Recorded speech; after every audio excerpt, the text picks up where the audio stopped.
अब जैसे ही शक्ति प्रकट हुई तो वहां से आगे की बातें शुरू हुई। जगदम्बा ने कहा भगवान शंकर से, प्रभु हम दो ही रहेंगे कि हमारे दो भी होंगे?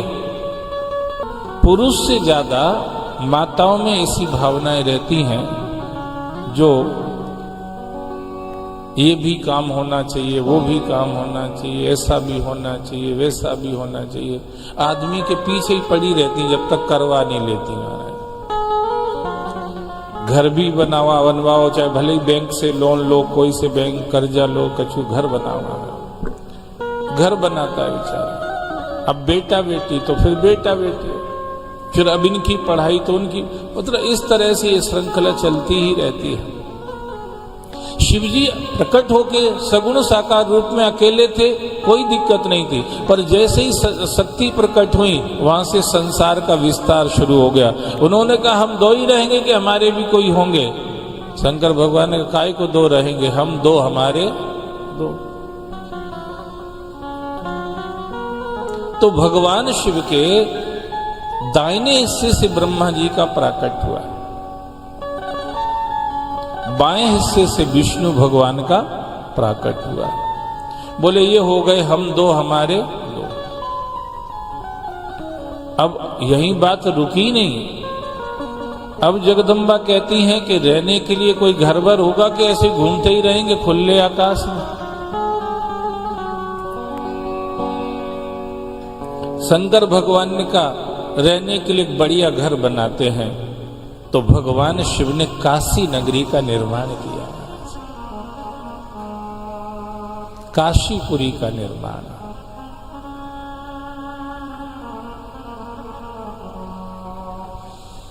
उसको बनारस भी कहते हैं। बनारस, बनारस शब्द सुन के खाई के पान बनारस वाला ऐसा आ जाता होगा तुम्हारे दिमाग में, तो उसको बनारस भी। वरना और अस्सी दो नदियां के बीच में बसी हुई नगरी है वाराणसी।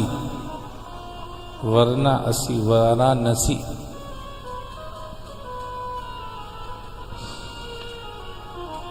उसको भगवान शिव ने अपनी राजधानी बनाया।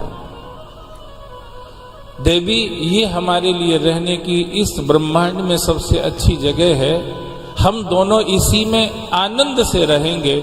इसलिए उस स्थान का एक नाम आनंद वन भी हुआ। काशी हुआ, बनारस हुआ, आनंद वन हुआ। जगदम्बा ने कहा ये बताओ, ये जन्मने मरने के जो लफड़े रहते हैं संसार में, इनके बारे में यहाँ क्या स्थिति रहेगी? भगवान शिव ने कहा देवी यहाँ जीव जो भी रहेगा वो मुक्ति को प्राप्त करेगा।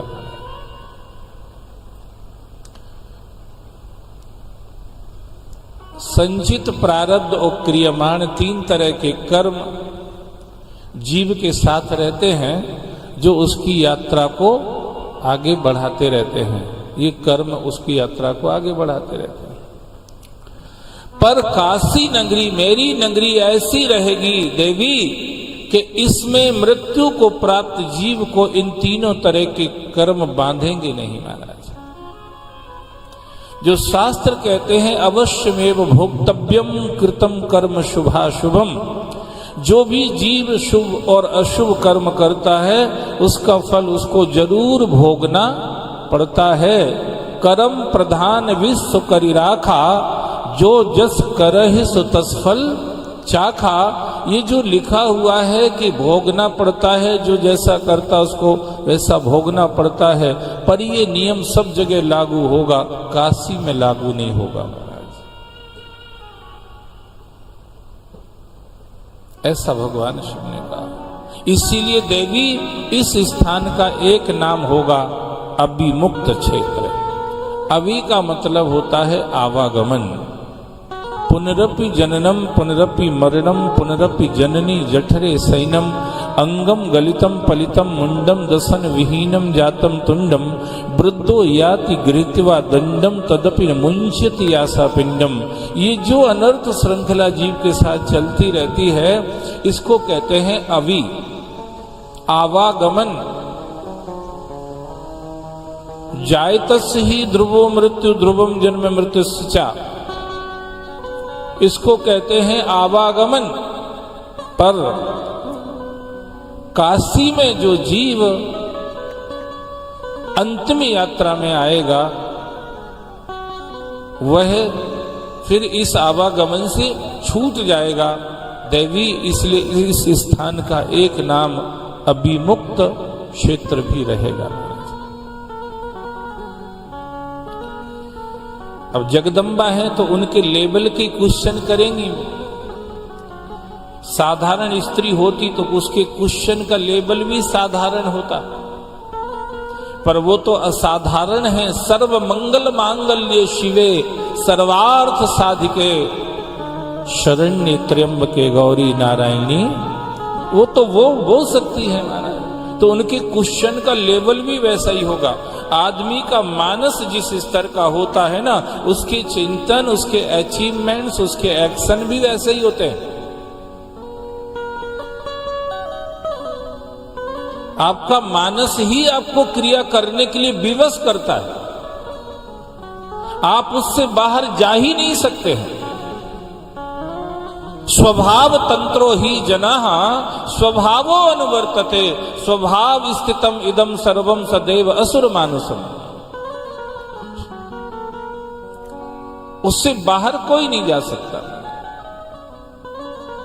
हर आदमी इससे बंधा हुआ है।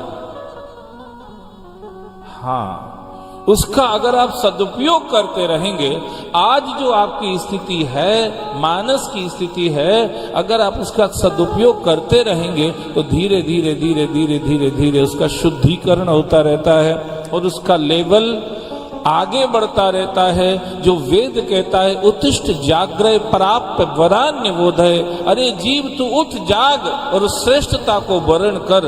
ये यात्रा चलती रहती है धीरे धीरे, जब वो अपने स्वभाव का सदुपयोग करता है। ये सत्संग के पंडाल इसी के लिए हैं। How to purify our self, how to upgrade our self, how to uplift our self, ये इसी के लिए है महाराज। इनका कोई और उद्देश्य नहीं है। ये लेना देना, ये सब जो हम लोग सुनते हैं, ये सब व्यवहारिक पक्ष है।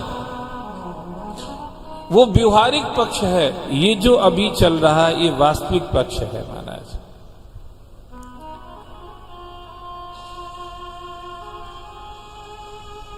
ये वास्तविक पक्ष है। व्यवहारिक पक्ष के बिना अगर वास्तविक पक्ष चल सके तो व्यवहारिक पक्ष को चलाने की जरूरत नहीं है, पर व्यवहारिक पक्ष में आप उलझ के वास्तविक पक्ष को भूल जाएं तो उससे कुछ हाथ लगने वाला नहीं है महाराज। पैसे आप दान देते हैं, हम पैसे दान ले लेते हैं, ये व्यवहारिक पक्ष है।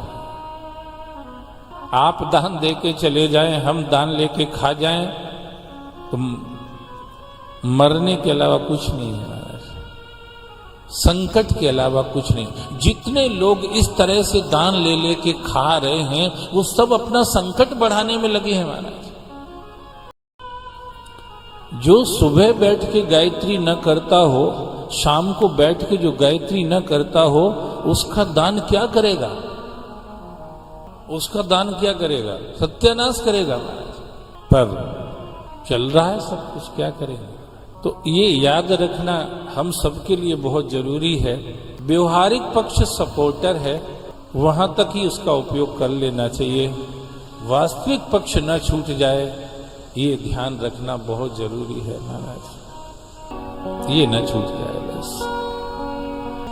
जब जगदम्बा ने कहा कि प्रभु ये जो जन्म मरण का चक्कर चलता रहता है और ये संसार बनता और इसका प्रलय भी होता है, ये तुमने जो कैपिटल, ये राजधानी बनाई रहने के लिए, क्या इसके ऊपर इनका प्रभाव नहीं होगा?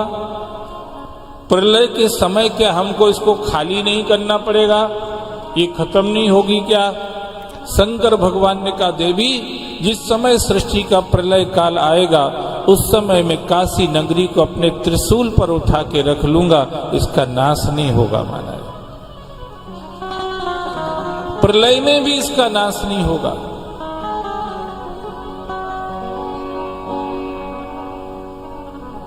जैसे अयोध्या इत्यादि जो नगरियां हैं, सप्तैता मोक्षदायिका, अयोध्या, मथुरा, माया, काशी, कांची, अवंतिका, पुरी, द्वारावती, चैव सप्तैता मोक्षदायिका, ये इसी तरह की नगरी हैं ये महाराज।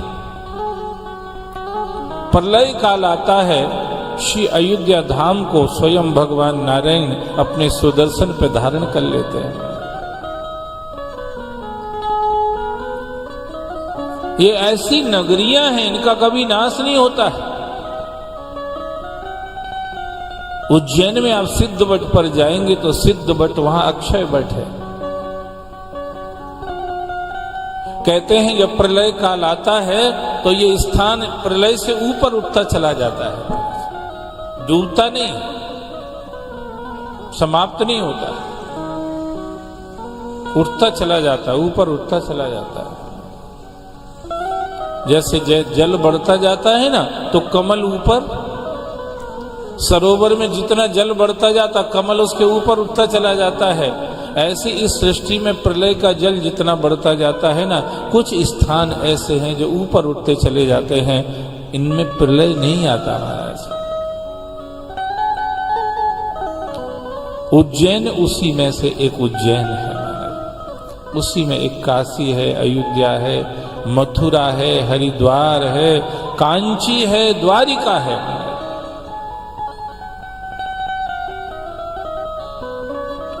आप लोग भाग्यशाली हैं जो इन स्थानों का स्पर्श आपको मिल रहा है। सदा न रहने को मिला तो कोई बात नहीं, जो भी कारण रहा होगा, पर कुछ समय भी अगर इन स्थानों में आप रह के अपने अपने घर जा रहे हैं, ये भी कम सौभाग्य की बात नहीं है। शास्त्र कहते हैं इन मुक्त क्षेत्रों में 7 रात कोई रह के चला जाए, 7 न रह सके 5 रात कोई रह के चला जाए, 5 न रह सके 3 रात कोई रह के चला जाए, 3 भी न सदे 1 रात कोई रह के चला जाए, भगवान शिव की कृपा से उसका कल्याण निश्चित हो जाता है। और हमारा आपका सौभाग्य देखिए, जीवन का अधिकांश समय इन स्थानों पर निकल रहा है। अधिकांश समय इन पुण्य क्षेत्रों में, इन तीर्थ क्षेत्रों में, इन धामों में, इन विशिष्ट क्षेत्रों में, पृथ्वी मंडल के इन विशिष्ट स्थानों में, ग्रह नक्षत्रों की स्थिति से ये अधिकांश पवित्रता देने वाले और धर्म का विस्तार करने वाले क्षेत्रों में, साधना में सहज सहयोग करने वाले क्षेत्रों में हम लोग रह पा रहे हैं, ये बड़ा सौभाग्य है।